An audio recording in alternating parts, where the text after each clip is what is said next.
అంటే ఆయన ఆలోచన ఎట్లుందో ఒక్కసారి ఆలోచన చేయండి. ఆగమైందంటుండే, ఏం ఆగమైంది? నీ కుటుంబం ఆగమైందేమో, ఇంకో 10 ఏళ్ళు దోసుకుందాం అన్నది మా అర్థాంతరంగా ఆగిపోతే ఆగమైతుంది ఖచ్చితంగా. ప్రణాళికలు వేసుకొని ఉండొచ్చు కదా. మంది పిల్లలకు ఉద్యోగాలు ఇవ్వలేదు కానీ మీ ఇంట్లో మీ పిల్లల్ని ప్రజలు ఓడగొడితే మళ్ళీ దొడ్డిదారిన తెచ్చి చట్టసభలలో పెట్టలేదా? ప్రజలు చూస్తలేరా? అందుకే కదా మీ ఉద్యోగాల నుంచి తొలగించింది ప్రజలు మిమ్మల్ని. ఇవన్నీ చూసినాక ఓ పెద్ద మనిషిని ఏదో మాట్లాడుతుంటే చెప్పాడు, 100 ఎలుకలు తిన్న పిల్లి తీర్థయాత్రలకు పోయిందంటే నేను మొత్తం మారిపోయినా అని. వరంగల్ సభ గట్లుంది. చేసిన పాపాలన్నీ చేసి వరంగల్ పోయి నేను కడిగేసుకున్నా అని ఆయన అనుకుంటుండు. కడగలేదు, 101 పాపం కూడా అక్కడ చేసి వచ్చిన స్వామి నువ్వు.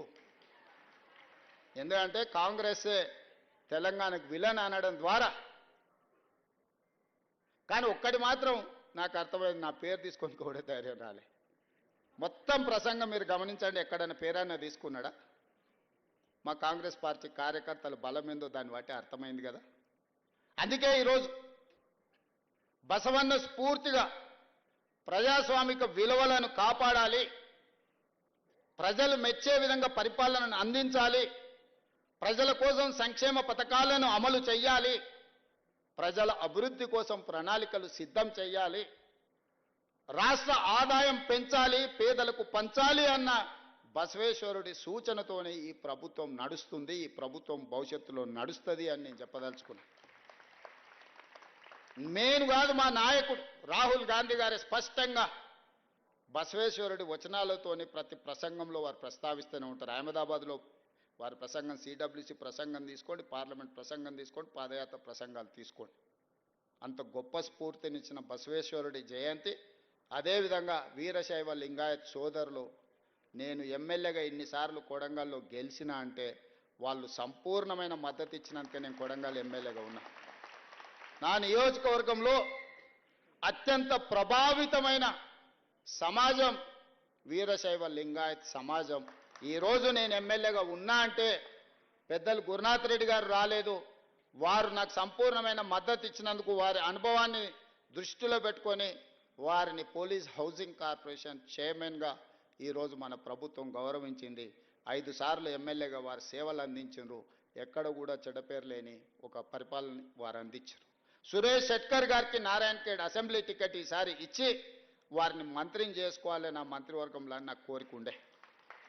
అందుకే ఢిల్లీలో మాట్లాడి వారికి ఎమ్మెల్యే టికెట్ తీసుకొచ్చినాం. కానీ వారే పెద్ద మనసు చేసుకొని అక్కడ చిన్న చిన్న పురాపుచ్చాలతో ఒక్క సీటు ఓడిన ప్రజాప్రభుత్వం రాదేమన్న ఆలోచనతో మిత్రుడు సంజీవరెడ్డి గారికి వారు ఆ చేతికొచ్చిన బీఫామ్ ఇయ్యాలి, రేపు వార్డు మెంబర్ కూడా పక్కోడికి ఓడియాడు, మీకు అందరికీ తెలుసు.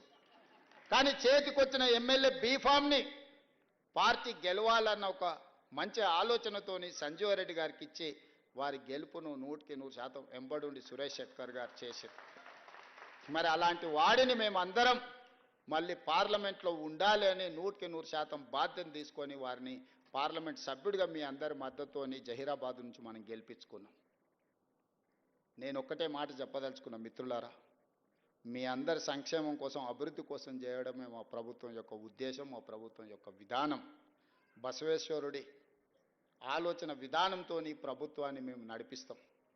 రాబోయే రోజుల్లో ఇప్పటి వరకు సమాజానికి సంబంధించిన పెద్దలు చాలా విషయాలు రిప్రజెంటేషన్ నాకు ఇచ్చిండ్రు. తప్పకుండా ప్రభుత్వం వాటిని పరిపాలనలో భాగంగా పరిశీలించి చేయగలిగిన వాటిని ఖచ్చితంగా చేస్తాం. మీకు అందరికీ తెలుసు, ఏదైనా ఒక మాట చెబితే 100% అమలు చేస్తాను. నేను ఎక్కడ కూడా ఇంతవరకు ఈ మాట ఇచ్చిండు ఇది చెయ్యలేదు అని నా శత్రువులు కూడా నా మీద ఆరోపణ చెయ్యలేరు. ఎందుకు అని అంటే మాట ఇచ్చే ముందు 100% పరిశీలించి వాటిని అమలు చేసే విధంగా ముందుకు వెళ్ళాలన్నదే మా ఆలోచన. అందుకే మిత్రులారా, ఈరోజు తెలంగాణ సమాజం మన కోసం, మనం చేసే కార్యక్రమాల కోసం ఎదురు చూస్తుంది. వీటన్నిటిని ముందుకు తీసుకువెళ్ళాలి. తెలంగాణ ప్రజలకు ఒక జనరంజకమైన పరిపాలన ఆనాడు 2004 నుంచి 2014 వరకు శ్రీమతి సోనియా గాంధీ గారి నేతృత్వంలో ఏ విధమైన పరిపాలన అందించినామో రాబోయే 10 సంవత్సరాలు మంచి పరిపాలనను అందించి ఈరోజు మొదలుపెట్టిన ఇందిరమ్మ ఇండ్లు కావచ్చు, లేకపోతే రైతు భరోసా కావచ్చు, అదేవిధంగా ఆడబిడ్డలకు ఆర్టీసీ బస్సు ఉచిత ప్రయాణం కావచ్చు, నిరుద్యోగ సమస్య పరిష్కారం కావచ్చు, బీసీ కులగణన చేసి దాన్ని అమలు చేసే విధానం కావచ్చు, ఎస్సీ కేటగరైజేషన్ని కూడా అమలు చేసే విధానం కావచ్చు, వీటన్నిటినీ పక్కడ్బందీగా అమలు చేస్తాం. పక్కడ్బందీగా అమలు చేయాలంటే మీ అందరి సంపూర్ణమైన మద్దతు ఉండాలి. Young India integrated residential schools, young India skills university, young India sports university లాంటి నూతన విధానాలు తీసుకొచ్చి తెలంగాణ సమాజానికి అవసరమైన ప్రణాళికలతో మన ప్రభుత్వం ముందుకు వస్తుంది.